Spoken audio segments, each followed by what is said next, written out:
funeral e seus símbolos assumem o papel das palavras que não saem, dos sentimentos que não conseguimos traduzir, e então vem o luto. O luto não é sinônimo de dor, é justamente a expressão da dor. Por isso é tão importante que o luto tenha espaço e tempo para acontecer. Oi, eu me chamo Jaque, faço parte da página Amiga Sua Leitora juntamente com a Renata e convido vocês a darem uma analisada nas nossas fotos e nas nossas resenhas lá da página. Nós decidimos trazer as nossas resenhas aqui para o YouTube porque muitas pessoas gostam também de assistir vídeos e a gente também gosta de falar, a gente gosta de fazer. E é uma forma que a gente consegue transmitir para vocês os nossos sentimentos, aquilo que a gente está pensando, com uma facilidade muito maior, né? Eu trouxe hoje aqui o livro Para Toda a Eternidade, de Caitlin Dowry. Eu acho que é assim que pronuncia o sobrenome dela, não tenho certeza. E esse é um livro que tá, no meu top 10 da semana, dos últimos dias. Eu gosto muito de livros históricos, de livros que falam sobre culturas diferentes, sobre rituais diferentes, então esse foi um livro perfeito pra mim, assim. Vou fazer uma pergunta pra vocês. Vocês já imaginaram ter na estante de vocês alguns crânios humanos, tanto de pessoas que vocês não conhecem, quanto de entes queridos e amigos muito queridos também, acreditando que aqueles crânios podem proteger vocês, podem proteger a família, podem trazer dinheiro, saúde e tudo mais? Outra pergunta. Vocês também conseguem se imaginar pegando com palitinhos os restos do esqueleto de algum ente querido depois de terem sido cremados para depositar numa urna? Eu particularmente não me imagino fazendo isso, até porque a nossa cultura brasileira não tem esse tipo de ritual. Mas esses dois tipos de rituais são dois dos muitos tipos de rituais que tem aqui no livro da Caitlin. E é muito interessante, ele é um livro necessário para todo mundo, principalmente para quem gosta de conceitos históricos, de culturas diferentes. Eu convido vocês a lerem o livro porque vale muito a pena. Eu vou falar um pouquinho sobre a vida da autora primeiro, antes de falar sobre o conteúdo do livro em si, tá? A Caitlin, ela teve seu primeiro contato com a morte aos 8 anos de idade, quando ela viu uma criança caindo do segundo andar de um shopping, que obviamente veio a óbito, mas a sua família não conseguiu conversar com ela, falar o que tinha acontecido, até porque a morte é um tabu muito grande em muitas culturas. A nossa cultura brasileira mesmo tem um tabu muito grande e são poucas as famílias que conseguem falar sobre isso com as crianças. E ela cresceu, obviamente, com muito medo da morte, do que poderia acontecer, quais seriam as consequências se a sua família morresse ou se algum amigo muito chegado acabasse falecendo também. Ela se formou em História Medieval na faculdade e se especializou em tipos diferentes de rituais da morte em vários lugares do mundo. Então, foi um assunto que interessou muito a ela desde muito jovem. A Caitlin, logo depois que ela terminou a faculdade, com 22 anos, ela foi procurar emprego em alguma funerária e conseguiu algum tempo depois num crematório lá em Los Angeles. Quando ela foi trabalhar nesse crematório, ela viu muitas coisas que ela não concordava e ela sentiu a necessidade, ela percebeu que tinha necessidade de ser mudado algum sistema, o sistema de funerárias dos Estados Unidos. Então, um tempo depois, ela abriu o próprio crematório dela e ela começou a modificar algumas práticas, a humanizar um pouco mais a forma com que eles tratavam aqueles corpos. Até porque ela acreditava que, até umas horas antes, aqueles corpos eram seres humanos normais, igual a nós, que tinham alma e sentimentos e tudo. Então, ela acreditava que aqueles corpos mereciam o devido respeito que em muitas funerárias não tinha.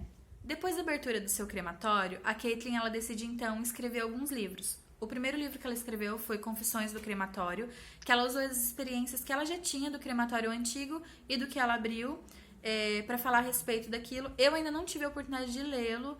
Assim que eu ler, eu vou fazer uma resenha dele, porque eu estou muito curiosa para ler. E o segundo livro que ela escreveu foi Para Toda a Eternidade, de mãos dadas, Conhecendo o Mundo de Mãos Dadas com a Morte. Para escrever esse livro, a Caitlin ela rodou por 8 lugares. Então, ela foi em 5 países diferentes e para 3 estados lá dos Estados Unidos mesmo. Então, em cada lugar desse, ela conheceu os tipos de rituais diferentes, ela teve contato direto com as pessoas, ela fez vários tipos de entrevista com as pessoas e para poder colocar tudo no livro dela. Eu não vou dar spoiler de todos os tipos de rituais em cada lugar. Eu não vou pontuar lugar por lugar. Eu vou falar mais dos que me deixaram impactada, dos que me deixaram bem. Uau, sério isso? Porque tiveram alguns rituais que foram bem legais. Eu vou falar um pouquinho mais pra frente sobre eles. Mas eu prometo que eu vou tentar ser o mais breve possível, dar o menos spoiler possível, mas eu aconselho vocês a fazerem a leitura do livro, porque é muito legal, é muito interessante, é muito importante. Bom, no Para Toda a Eternidade, a Caitlin decide então fazer uma viagem, e nessa viagem ela acaba indo para 3 estados dos Estados Unidos e para 5 países diferentes para conhecer as culturas deles. Que eu, particularmente, eu fui lendo e aí foi me dando uma palpitação no coração, porque eu ficava assim, gente, não é possível isso acontecer, sério que isso tá acontecendo? Só que é o quê? Acaba sendo um tipo de preconceito com as diferentes culturas fora do Brasil mesmo, porque eu conheço a brasileira, agora não mais, agora eu conheço vários outros tipos de cultura. E nós estamos acostumados ao quê? A enterrar ou a cremar, que é algo muito mais recente no Brasil. E ela faz uma entrevista com uma pessoa que ela pergunta pra essa pessoa se ela teria coragem de cremar um ente querido. E essa pessoa acha isso uma prática abominável, que ela jamais faria um tipo de coisa dessa, porque seria uma falta de respeito com a pessoa.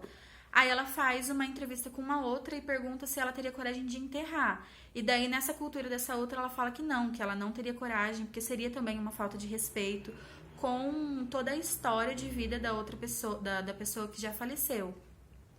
E aí isso, tipo assim, foi me dando uma visão muito diferente. Tanto que tem uma dessas aldeias, dessa entrevista que ela fez, que eles falam, a prática que eles têm é de se alimentar dos restos da pessoa do corpo da pessoa que faleceu. Por quê? Porque eles acreditam que isso seria uma forma de internalizar aquela pessoa e dela não sair mais de dentro da pessoa. De dentro da família, de dentro da aldeia, desconhecidos. Nós não. Nós aqui temos a cultura de... ele fica dentro do nosso coração. É assim que a gente lida. Agora, tem pessoas que não. Eu vou falar um pouquinho, não vou dar um spoiler total de cada lugar, com cada cultura que eles têm, com cada ritual, né? Mas eu vou falar de alguns que me chamaram bastante atenção. Teve um que eles... A prática dessa aldeia é de cremar a pessoa, mas não num crematório comum como o que a gente está acostumado. Mas eles queimam a pessoa numa pira. Então, tipo assim, é algo ao ar livre, que várias pessoas ficam ao redor.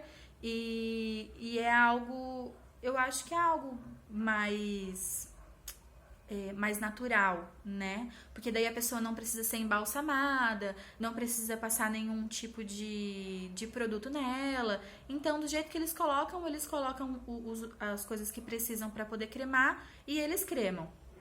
Tem um outro lugar também, teve um país que ela foi, que foi o que mais me chocou, assim. Que eu fiquei pensando assim, gente, eu realmente não sei nada de nada. Eles oferecem sacrifícios. Quando tem uma pessoa que falece, eles acreditam que pra alma da pessoa que faleceu, ter um descanso eterno e alcançar os céus lá que eles acreditam, eles precisam fazer sacrifícios de animais. Enquanto isso não acontece, a alma da pessoa não descansa. E nesse mesmo lugar, nesse mesmo país, os mortos deles acabam... Eu tô aqui olhando a minha colinha. Os mortos deles acabam, alguns ficando na própria casa.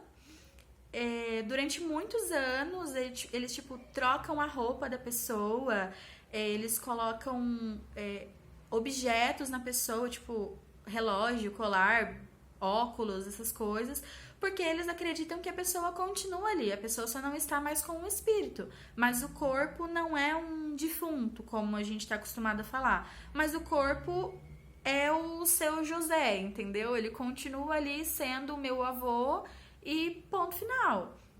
E daí, nesse mesmo lugar, eles têm um ritual também de que de anos em anos, os que vão para um lugar específico são retirados de lá para poderem tomar banho, para poderem ser lavados e trocam as roupas, daí eles fazem as rezas, às vezes oferecem outros tipos de animal.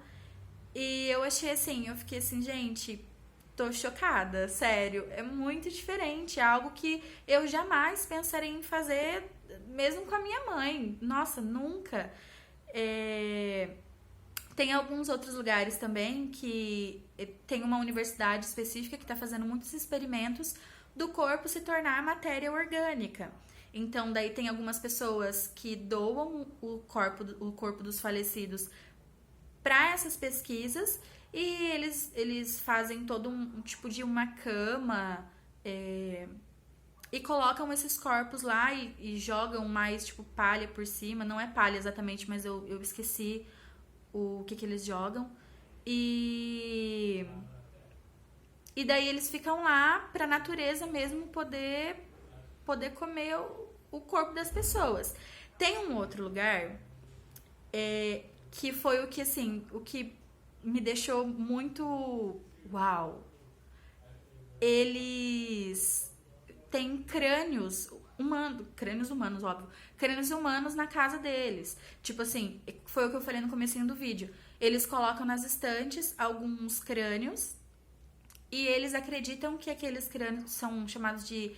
eu acho que pronuncia assim, tá? Nhantitas. Natitas. Nhantitas, eu acho que é assim que pronuncia.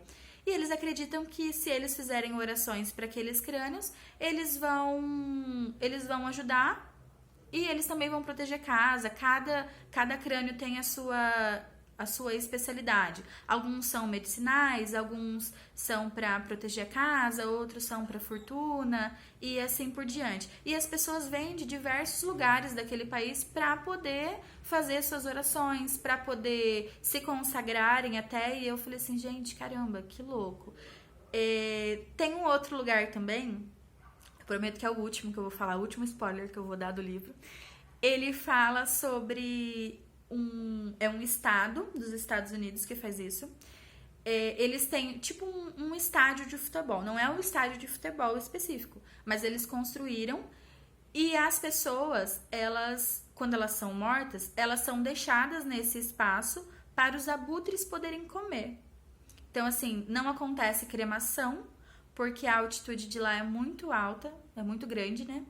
E não pega fogo, é muito frio, então não pega fogo. E eles também não enterram porque o solo é muito duro, é muito congelado. Então eles deixam lá para que você veio da natureza, você vai voltar para a natureza. Então é como se os corpos eles fizessem um bem para outros animais. E com a leitura desse livro, a minha mente fez tipo porque eu percebi que a nossa verdade não é uma verdade absoluta e que tudo depende, todos os rituais que a gente pratica, é tudo dependendo da religião que a gente segue. Tanto que tem uma parte do livro, eu vou ler essa partezinha do livro que eu achei muito interessante. Tá assim, na página 27. Como a religião é a fonte de muitos rituais de morte, nós, muitas vezes, invocamos a crença para desonrar as práticas dos outros. Eu achei muito forte esse trecho, porque a Caitlin, ela realmente fala, ela realmente mostra que às vezes a gente é ignorante não no sentido de grosseiro, ignorante no sentido de não saber mesmo. A gente acaba sendo ignorante com outros tipos de cultura e acha que só os nossos são verdadeiros. Então, com a leitura desse livro, eu adoro esse tipo de livro que fala sobre diferentes tipos de rituais, de culturas, de diferentes povos. Eu gosto muito desse tipo de livro, desse tipo de leitura. E ele, mais uma vez, me apaixonou. E eu gostei porque mostrou que a gente é guiado muito pelo que o nosso social fala, pelo que o nosso social determina. E se a gente for parar para analisar o que acontece em outros lugares, outros países, outros estados e aldeias e tudo mais, a gente vai ver que a nossa verdade não é absoluta. Então, assim, eu daria 10 de 10 para esse livro porque ele é muito bem escrito. É uma leitura fácil, é uma leitura gostosa, não é aquela leitura arrastada, aquela leitura que você faz, que você fala assim, nossa, o que eu tô fazendo da minha vida? O que eu tô lendo? Não, é engraçado até, tem algumas partes que você dá risada com as coisas que a Caitlin fala. E eu super aconselho, comprem esse livro, ele é maravilhoso, ainda vem com um cartãozinho que eu queria mais cartões desses para eu poder bater cartinha com os amigas, mas não tem. É só o que vem mesmo e são todos iguais. Mas é isso, gente. Eu espero que vocês tenham gostado. Se vocês acharam muito repetitivo o que eu falei, me desculpem, mas é o primeiro vídeo. E deem um joinha para ajudar a gente, porque a gente tá só começando. Vão lá na nossa página do Instagram, Miga Sou Leitora, e curtam as nossas publicações, tem muito mais publicações lá.